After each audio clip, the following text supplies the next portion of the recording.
first thing I've got to say is Pacific Park, man, what a amazing joint, eh? You know, if you're a trials rider, I mean, we did everything from up here, like, you know, like the amount of sandstone ledges and stuff. It's like a park purpose made for trials riding, right? And really, we only touched just a small sliver of it. There's so much terrain here, and it's such a great place to ride. Yeah, and then we did what, buddy? You know, some rainforest on the way back almost, and then some of these man-made stuff we saw on the way. So, and there's got motocross tracks and some trails as well. So, awesome place. Thanks first for the experience, mate. It was so much fun. I think I said to you out there, I'm glad that when we went for a ride when I went, you know, with Jared and didn't know what the hell I was doing, so it's good that I got some feedback from you and Ollie, you know, who manages the place, to make sure I wasn't getting into too bad of habits. I think you took to it really, really quickly. I mean, you've obviously got really good balance and a lot of skills there from riding other dirt bikes, so there was just a few little fine techniques that we sort of pointed out, and you took to it really, really well. I mean, you were going up some pretty decent stuff. Yeah, it's pretty fun. Well, I had a couple of catches and some good advice going on, mate, so thanks for that.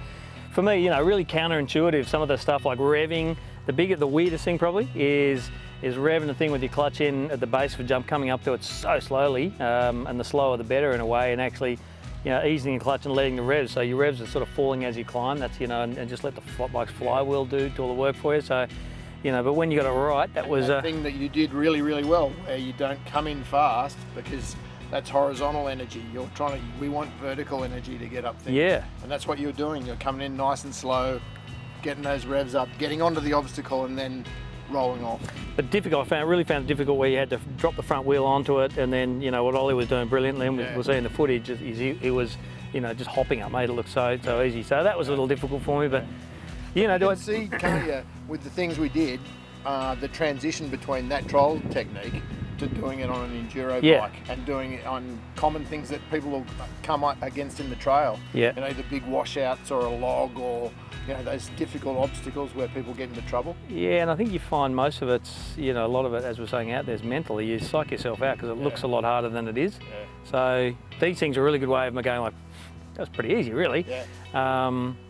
And, you know, like I think, you know, that balking, whether it's before a hill climb or going over a log, whether on an enduro bike or motocross or whatever, it's that balking, thinking twice about it. So, but look, it's self-belief, isn't it? Yeah. When you've got that confidence, it can carry a long way down the track. Yeah, absolutely. Yeah. I guess the other big things I noticed was, you know, like wearing, thanks to Ollie for lending me some boots, are nicely well worn in, but, you know, flat sole, having no heel on it, and being able to move around and really feel the controls. Yeah. I think I'm going to be so much more particular about my controls. I kind of am on my enduro bike, but and having the flex too. Yeah. So you can cover your rear brake with some finesse. It's not either locked or off. Yeah. You want to be able to modulate it so you're just being, you know. And do everything at walking pace. You know, full lock even, just being able, once you get up, or pop something, and then being able to turn around. So, and the other thing was, you know, just having the open face helmet, being able to just have, you know, look down was cool. Yep. But, you know, I got to say, I reckon the thing that jumped out at me, and I thought about the other day when I went out with a few mates, it's kind of like it makes it motorcycling more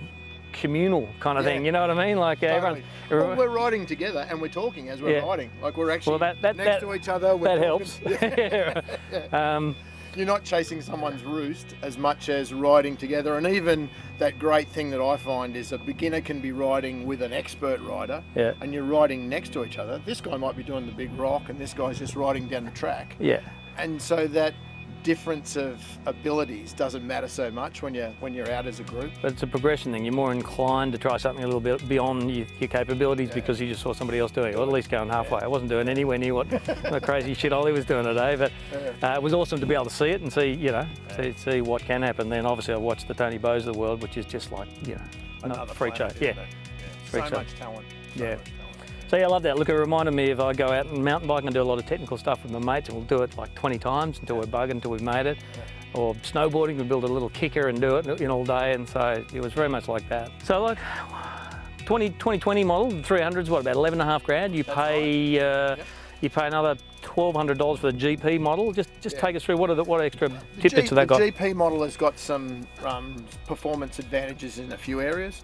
An up-spec front fork. It's still a tech front fork, but with a little bit more adjustment. The rear shock again. It has a carbon airbox that weighs a lot less and breathes slightly better. Different mapping, and it's got some things like Renthal bars, Renthal grips, some anodized parts. Just some, you know, really nice little features cosmetically and performance-wise. Okay.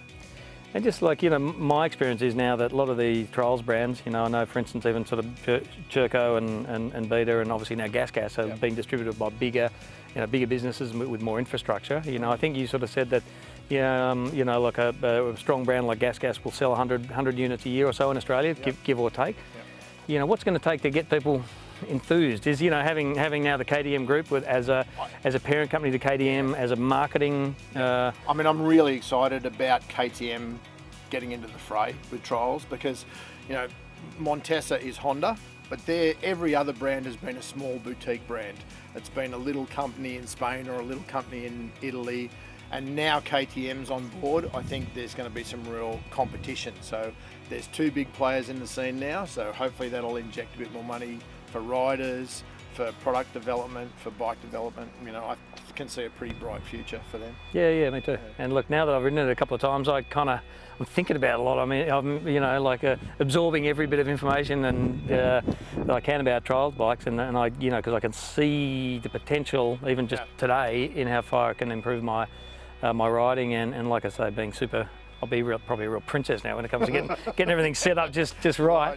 But it's important, if you're going to control a bike. So, mate, a big thanks to you again, and the guys at Pacific Park, and had an absolute ball, and can't wait to get out there and practice a bit more of what you guys have taught me. You impressed both of us today, so I think you've got the skills there. No worries. No, I look forward to it. Awesome. Thanks, mate. No worries. Thanks, Andy.